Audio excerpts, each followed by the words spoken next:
Génesis capítulo 9, versículo 1 al 14 en primer lugar. Dice así la palabra de Dios: bendijo Dios a Noé y a sus hijos y les dijo: fructificad y multiplicaos y llenad la tierra. El temor y el miedo de vosotros estarán sobre todo animal de la tierra y sobre toda ave de los cielos, en todo lo que se mueva sobre la tierra y en todos los peces del mar, en vuestra mano son entregados.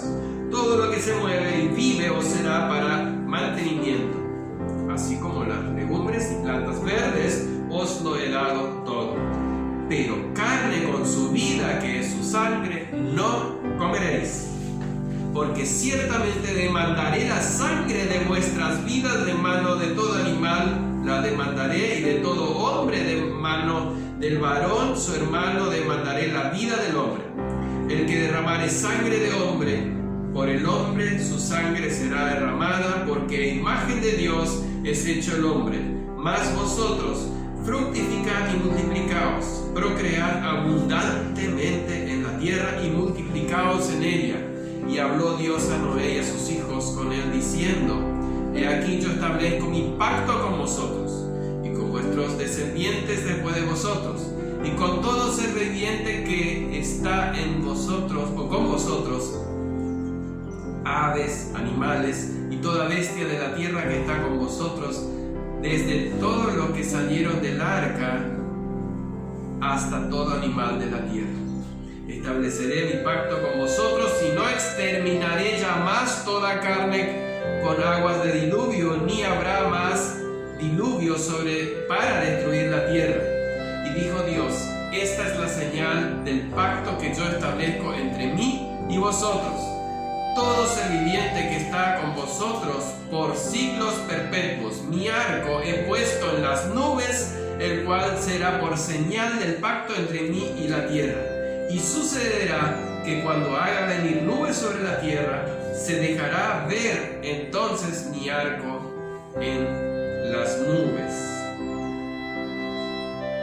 Dijo pues Dios, el 17 y 18, dijo pues Dios a Noé: esta es la señal del pacto que he establecido entre mí y toda carne que está sobre la tierra. Y los hijos de Noé que salieron del arca fueron Sem, Cam y Jafet. Y Cam, el padre de Canaán. Estos tres son los hijos de Noé, y de ellos fue llena la tierra. Dios nuestro, abrimos nuestros corazones. Ayúdanos, Señor, a comprender tu palabra, y que no sean mis pensamientos, sino lo que tú me quieres enseñar a mí y a todos nosotros en esta mañana. Amén. Repoblando la tierra. La historia vuelve a comenzar, podríamos decir como otro título. Todo de nuevo. ¿Se imaginan Noé volviendo a hacer su casa? Volviendo a preparar el lugar, el terreno, sus tierras para sembrar, para su alimento. Todo de nuevo, excepto la inclinación del hombre hacia el mal, hacia el pecado. Y así lo vamos a ver ya en el primer capítulo. Después, cuando ya apenas comienza a repoblarse la tierra, el mal o el pecado, la inclinación hacia el pecado del corazón del hombre, incluso en uno de los más grandes de los patriarcas que vivió sobre la tierra, el mal no había sido eliminado. Más de un año sin pisar sobre la tierra. ¿Se acuerdan? El último domingo hablamos 1 año y 10 días, por lo menos, que Noé y todos los animales, Noé, su familia y todos los animales no estuvieron sobre la tierra, estuvieron dentro de la arca. Y cuando salen, lo primero que hace Noé, ¿qué es? Adorar a Dios. Eso demuestra que a pesar de que en el corazón del hombre hay una inclinación hacia el mal, también Dios puso en cada uno la oportunidad o el deseo o la apertura de la necesidad de buscar a Dios. Está en cada uno en aprovechar o rendirse a ese llamado de Dios. Dios se acerca en ese acto y así ahora comienza nuestro capítulo cuando Noé está adorando a Dios, sacrificando de los animales puros y limpios que él había llevado junto en el barco, en el arca. Dios se acerca y nos trae este primer punto que en esta mañana queremos analizar. El mandato en 5 artículos. Hay un mandato que Dios da en los primeros versículos que nosotros leímos, pero está en 5 artículos. Quiero analizar brevemente cada artículo en particular. El primero, Dios dice, bendijo, o la palabra de Dios dice, bendijo Dios a Noé. Qué importante y qué necesario para la vida humana la bendición de Dios. A veces muy fácilmente, a veces decimos Dios te bendiga, a veces sin pensarlo y a veces cuando la persona ni siquiera piensa en Dios y ni la busca. Pero Dios desea bendecir a todos. En este momento le está sobre toda la familia de Noé. Toda la familia tuvo oportunidad y estuvo dentro del arca, había sido salvada y ahora Dios viene y bendice a Noé y a su familia. Dice, fructificad y multiplicaos. Este primer artículo del mandato se refiere a la transmisión y a volver a poblar la tierra y que ya había sido anunciado. ¿Se acuerdan? En Génesis 1:28 Dios le dijo exactamente las mismas palabras, si usted compara palabra por palabra, a Adán y Eva: fructificad y multiplicaos y llenad la tierra. Por eso es un atentado contra la transmisión de la vida y la familia lo que pretende hoy hacer la humanidad, o los que están lejos de Dios, con algunos movimientos en contra del mandato de Dios. Lo que habíamos visto ya en un punto, el LGBTIQ, ¿no? Es el movimiento que quiere desarmar el mandato de Dios, desarmar la familia, interrumpir la transmisión y la procreación de la vida. Y otro más que no sé si comparado no es peor, el movimiento pro aborto, que quieren frenar la población de la tierra. Pero frenarlo no de una manera consciente, de evitar concepciones, sino de matar, quitar la vida, y después lo vamos a ver, lo importante que es la vida del hombre, y más aún de ese pobre inocente. Entonces el primer artículo de mandato que Dios le da a Noé es fructificar y llenar la tierra. Segundo es el temor y el miedo de vosotros caerá sobre todo animal. Antes el hombre fue el señor de la creación, ¿se acuerdan? Señorear sobre los animales, era el señor. Ahora hay un cambio. Cambia esto ahora, ya no es más señor, sino que el temor de ustedes va a caer sobre los animales. Los animales, los más salvajes, no atacan al hombre, salvo, y ustedes pueden saber eso en los, por lo menos lo que yo pude escuchar y ver en los documentales, los animales más peligrosos, cuando no se sienten amenazados, no atacan al hombre. Hace poco vi al que falleció, no me acuerdo, creo que Irving, algo así es el nombre, que se acercaba a un yacaré que podría en un mordisco. Bueno, después pasó con la raya o la manta raya, pero ella se sintió atacada. Nadie, ningún animal ataca, entonces, sino que está en el temor del hombre. Siempre mi papá habla de que si querés, lo que decían los antiguos, ¿no? Si vas de campamento en un monte donde hay tigres y acá en nuestra selva, ¿no? Y que si no querés que te haga nada, hace un fuego, que no se apague el fuego. Donde hay fuego, el tigre no se acerca. Porque respeta al humano. Dios puso el segundo artículo que nuestro temor, ya no seremos señores, sino nuestro temor sobre los animales, excepto aquellos que serían domesticados para el servicio del hombre. En tercer lugar, algo que cambia ahora la dieta del hombre. Todo lo que se mueve y vive o será de mantenimiento. Fíjense que Dios mismo le dice a Pedro después en el Nuevo Testamento, a pesar de que él a su pueblo le dio restricciones qué animal podían comer, después a Pedro le dice: todo lo que yo he santificado, no lo llames inmundo. Dios ahora le agrega a la dieta del hombre y permite el sostenimiento de la vida comer carne. Habíamos dicho, hasta Génesis 9, el hombre no tenía permitido, aunque tal vez algunos lo habían hecho, no tenía permitido comer carne, sino que era vegetariano.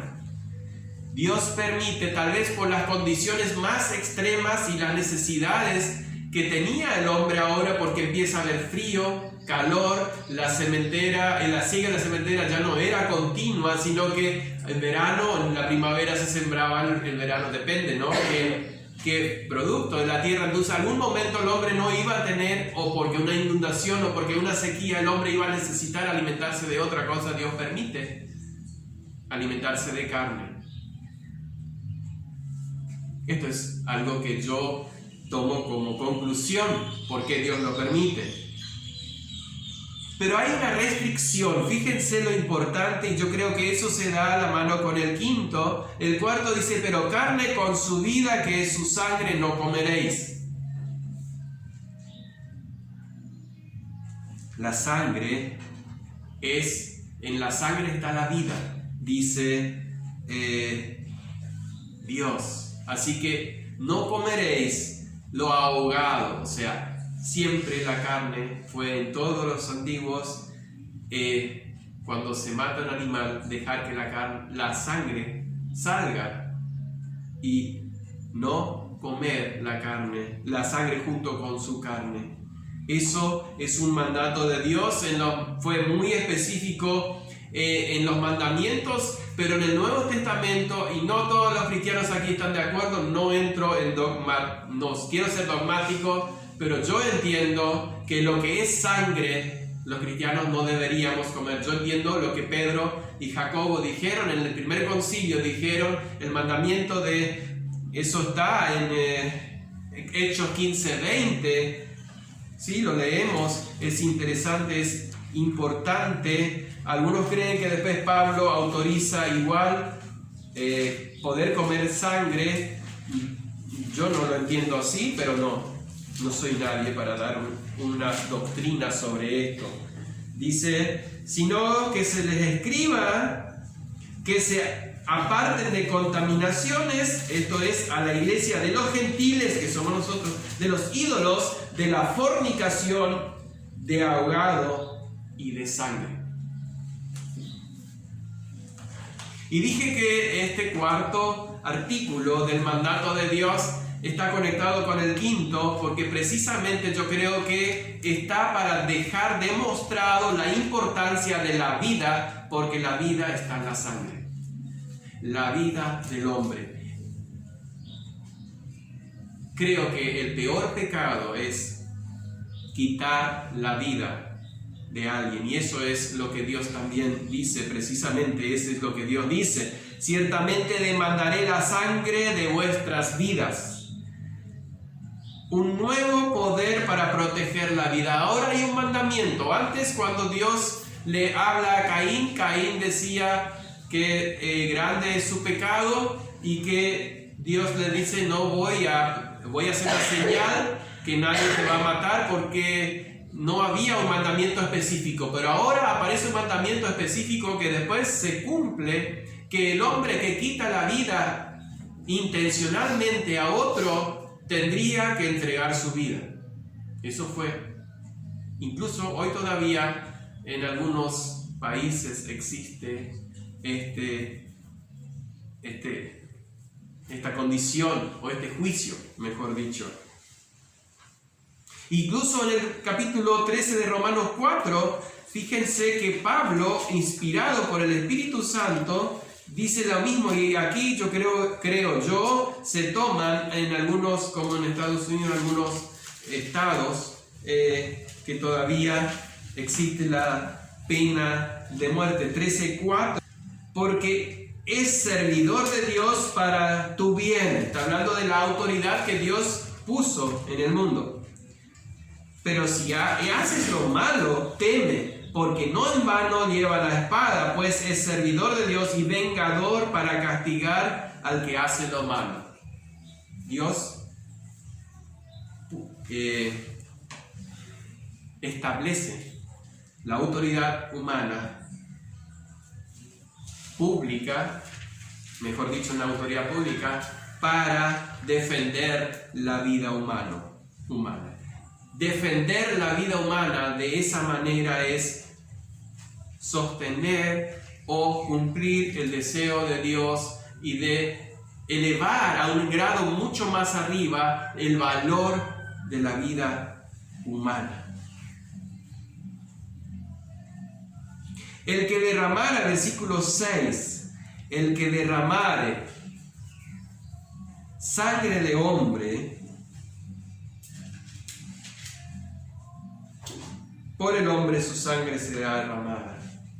Es claro, Dios, como lo dice. ¿Por qué? Porque el hombre ha sido creado a imagen de Dios, lo dice la Biblia. Porque a imagen de Dios es hecho el hombre.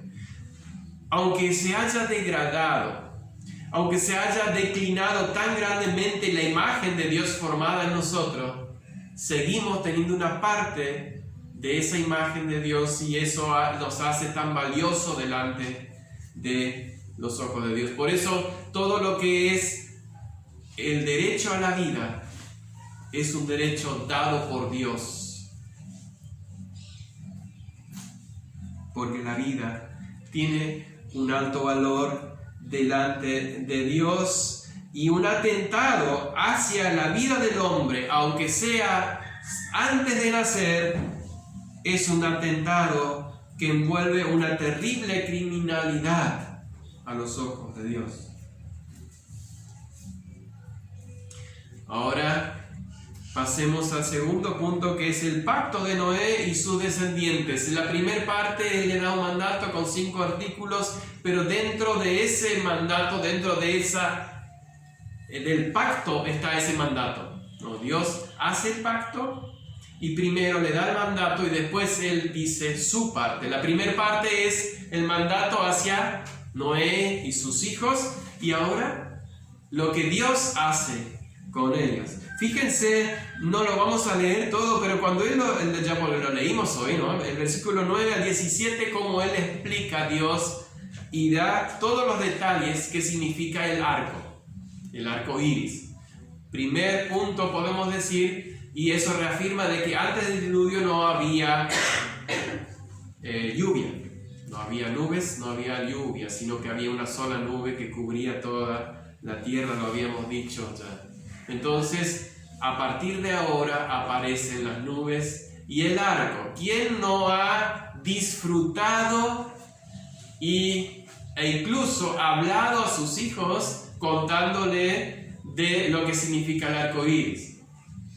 Yo creo que cada creyente ya le ha explicado a sus hijos desde bebés, desde chiquitito, mira qué lindos colores. Y eso significa que Dios nunca más va a enviar un diluvio sobre la tierra.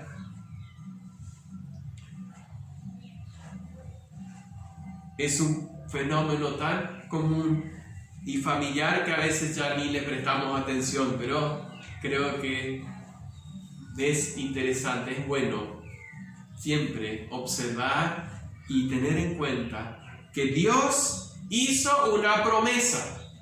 Ese arco es uno de los únicos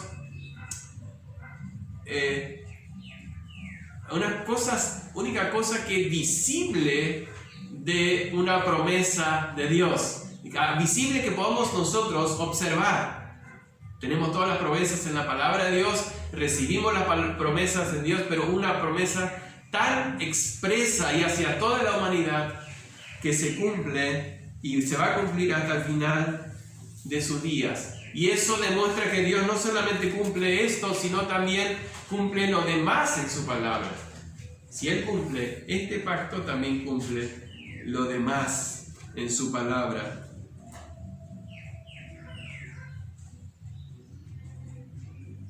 Pasamos a un punto ya ahora en el repoblando la tierra, un punto complicado. Ya empiezan los problemas.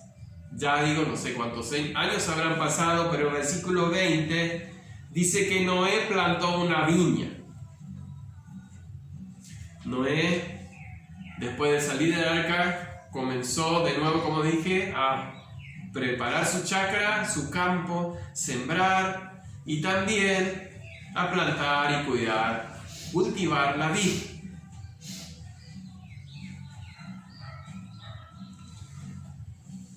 Y el 21 dice, y bebió del vino y se embriagó.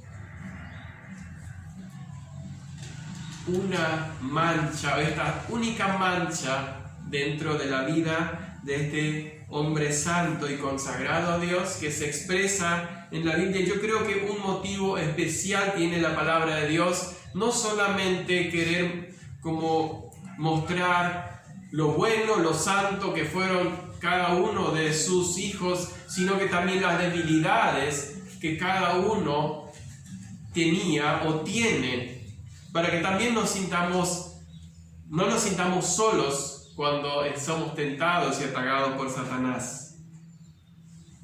Esto no justifica ¿no?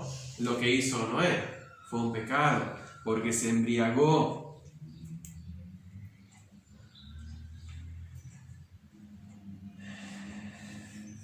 No es motivo, no es parte de este tema juzgar en sí mismo a Noé, sino el pecado que sucedió, porque Dios mismo se encargó en el Nuevo Testamento de aclarar perfectamente que eso no es correcto, no es bien visto y es un pecado delante de los ojos de Dios. Fíjense simplemente en Efesios 5:18, digo simplemente porque ahí está hablando del Espíritu, 5:18 de Efesios, del Espíritu Santo está hablando, pero hace referencia a lo que le pasó a Noé, no Noé, sino cualquiera que comete ese pecado. No os embriaguéis con vino, es un mandamiento, no os embriaguéis, no con vino, en lo cual hay disolución, antes bien ser llenos del Espíritu Santo. Una restricción hacia el alcohol. ¿Por qué? Porque hay disolución, hay descontrol. Porque el alcohol, y lo saben todas las estadísticas, produce cuantísimo daño en la sociedad, precisamente atacando a la vida. Fíjense los accidentes, los atropellos, la violencia que genera una persona que está alcoholizada. Y podemos decir, bueno, no, la violencia no, pero solamente si se observa una persona que está pasado de copa, como se dice, no tiene ni control de su lengua y muchas veces empieza a decir cosas que su conciencia en la normalidad o en su vida normal no le permite decir, y cuando está tomado empieza a decir guasadas o guarangadas y empieza a contar chistes fuera de control. Por eso Dios dice, no os embriaguéis con vino. Pero la palabra de Dios es mucho más fuerte. Fíjense que en 1 Corintios 6:9 da una advertencia mucho mayor, porque dice que ¿no sabéis que los injustos no heredarán el reino de Dios? No erréis, ni los fornicarios, no erréis ni los fornicarios, ni los idólatras, ni los adúlteros, ni los afeminados, ni los que se echan con varones, ni los ladrones, ni los avaros, ni los borrachos. El 10 estaba, ¿no? El que vive en este pecado dice que no va a heredar el reino de Dios. Acá hay una división en las filas de los creyentes y algunos dicen que directamente el creyente no debería ni probar el alcohol. No voy a entrar en muchos detalles, yo no estoy en esa parte. Yo estoy de acuerdo con aquellos que dicen que un poco de vino puede usarse, como le dijo Pablo a Timoteo, por causa de tus enfermedades. Bueno, en ese caso era medicina, pero lo que sí hay que tener en cuenta, y antes de dar autorización a tomar, no estoy acá haciendo apología del vino o de la cerveza. Lo que sí estoy diciendo que yo creo que Dios no es que prohíbe totalmente el alcohol, pero sí hay que tener en cuenta algunos principios. Primero, está totalmente prohibido tomar aquel que está luchando contra eso. Aquel que no tiene control debería abstenerse.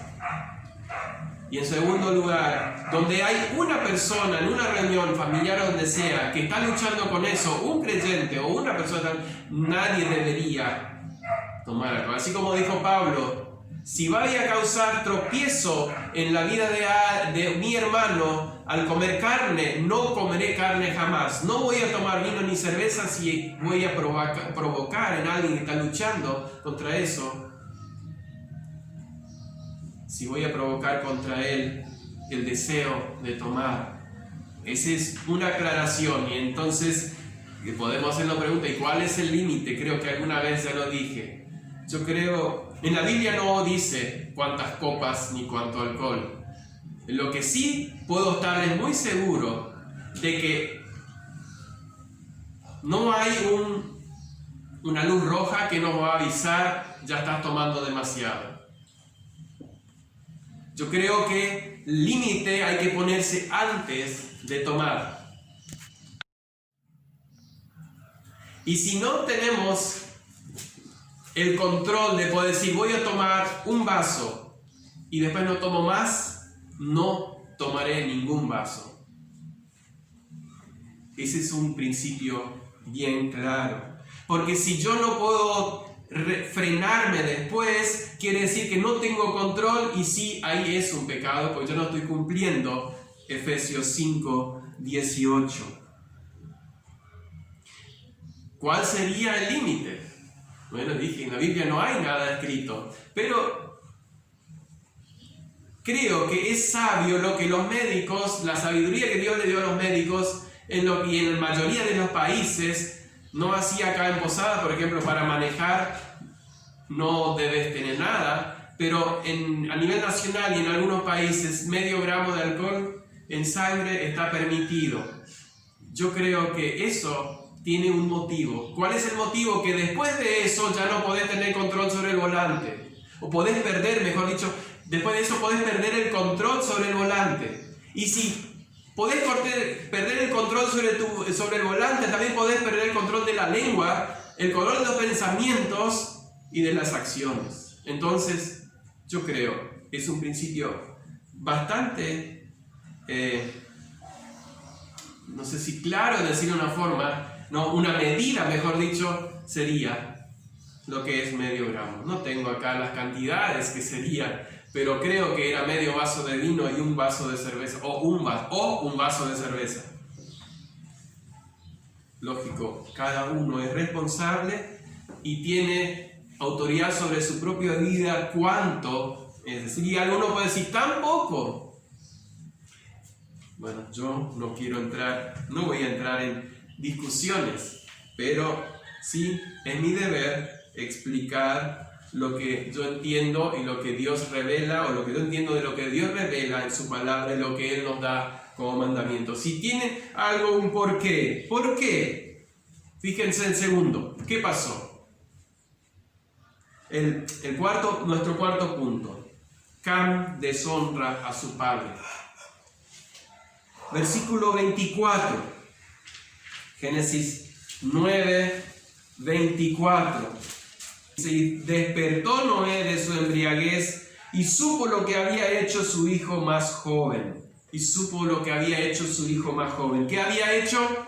Entró a la tienda donde estaba Noé sin ropa y cuando salió, no explica la Biblia, pero se lo contó a sus hermanos. Probablemente se haya burlado. ¡Hey, viejo, está desnudo! Está borracho y desnudo. Un pecado lleva al otro. Por eso el descontrol. No fue Noé precisamente el que cometió el siguiente pecado, sino ya fue contagiado o fue una piedra en el camino de Cam. Si bien en las intenciones y el corazón de Cam no era recto, precisamente porque si no hubiera hecho como sus hermanos, que ahora lo vemos, Noé fue una piedra en la vida de Cam. La desnudez es pecado. Los hijos de Dios debemos alejarnos de lo que es fuera del matrimonio. Cualquier escena, cualquier película, cualquier foto, incluso las que son solamente sensuales, deben estar alejadas. Y cuidar a nuestros hijos, proteger a nuestros hijos de eso. Qué difícil que es cumplir este paso. Qué difícil es alejarlos y huir de la fornicación. Pero es un principio que debemos aplicar. No, el hijo de Noé deshonró a su propio padre. Es pecado la desnudez, pero peor es la de su propio padre. ¿Y qué le pasa después a Cam? Ahora lo vemos. Y el quinto punto, nuestro último punto, es la profecía final de Noé. Quiero, antes de pasar a ese punto, Noé tuvo 3 hijos, Sem, Cam y Jafet. Los 3 hijos fueron salvados en el arca. Y dijimos que el arca representa la salvación. Algunos también... Y creo que tiene bastante acertado que el arca puede ser representada de iglesia, la familia, en el lugar donde uno puede estar seguro de recibir el pacto de Dios, porque fue un pacto con Noé que le dijo: te voy a salvar a vos y a tu familia. Pero ¿qué pasó con Cam? Cam decidió salir. Así también nuestra responsabilidad es con nuestros hijos de mantenerlos dentro del arca mientras son pequeños y pueden recibir la enseñanza. Ya cuando lleguen a ser adultos, lo que pasó con Cam fue decisión propia, ya no es nuestra responsabilidad. Pero antes de eso es nuestra responsabilidad de enseñarles, de traerles a los caminos de Dios, de mostrarles toda la palabra de Dios y todos los juicios, los caminos de Dios y la bendición que es caminar esos caminos. Cam decidió deshonrar a su padre. Y por eso en el versículo 25, maldito sea Canaán, siervo de siervos será a sus hermanos. Canaán en realidad fue el hijo de Cam, Canaán. Y ustedes saben de dónde entonces vienen los cananitas y dónde precisamente por qué Dios dio el mandamiento de que esa tierra de ellos iba a ser sojuzgada o iba a ser invadida por los hijos de Sem, que de donde viene Abraham y los hijos de Israel, porque ya en la maldición que Noé da sobre Canaán, ya está la profecía de lo que iba a suceder.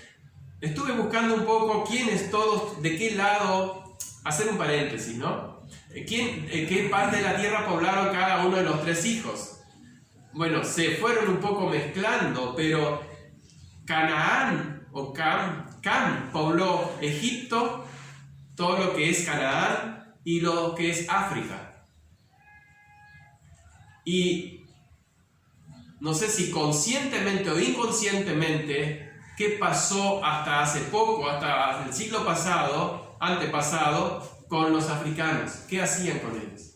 Eran Hacían esclavos. No es un mandamiento de Dios, es una profecía porque heredaron esa maldición. Es simplemente un paréntesis que estoy haciendo. Y Jafet son más bien los europeos. Y por último, Sem, en donde Dios a través de Noé da una bendición especial. Bendito por Jehová mi Dios sea Sem. Versículo 26. Y sea Canaán su siervo. Directamente, insinuando ahí en la profecía que de los descendientes de Sem serían particularmente honrados por Dios, no porque serían mejores que los demás, sino particularmente ya elegidos por Dios, en que de esa rama vendría Abraham, Jacob, los judíos y después David, y así sigue hasta el Mesías Salvador. De Sem viene Jesús, por esa rama de esos descendientes. El 27 dice: engrandezca Dios a Jafet. Y ahí está el significado, o lo que por ahí pretendemos, lo que entendemos, lo que significa engrandezca Dios a Jafet, que eran las tribus o los humanos que más querían progresar, los más progresistas. No estoy sacando yo, no estoy inventando yo, lo saqué de un comentario de 1600, o sea que esa época se creía precisamente que los que poblaron la tierra, los más progresistas, son los descendientes de Jafet. Interesante cómo Dios, a través de Noé, da una profecía. Y fíjense que a pesar de que Dios engrandece a Jafet, el 27, o engrandezca a Dios, dice: habite en las tiendas de Sem y sea Canaán su siervo. O sea, también Canaán iba a ser siervo de Jafet y de Sem. Pero